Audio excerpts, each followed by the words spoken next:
Aminado ang National Bureau of Investigation kon NBI Region 11 nga naglisod sila sa pagsulbad sa kaso sa pagpatay kay Kapitan Oscar Dodong Bucol Jr. diha sa Barangay 3 de Mayo, Digos City. Luyo sa gimugna sa Special Investigation Task Group kon SITG.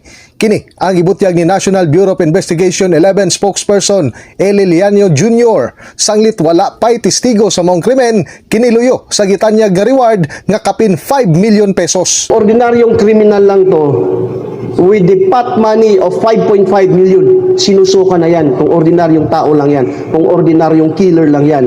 But because he is well connected with the government, sinong magsusubong? So Hinuundugang pa sa mga opisyal nga sa kasamtangan, aduna na sila ebidensya nga gunit nga makatabang sa kasulbadan sa maong kaso. the moment na, of course, with the participation of our communication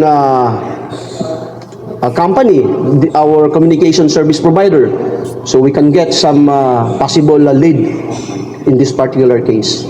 Dugang panilyanyo nga nag-apply na sila og cyber warrant alang sa mga person of interest sa maong krimen. In the heart of changing lives, ako si Brigada Julius Pacot alang sa 93.1 Brigada News FM Davao, The Music and News Authority.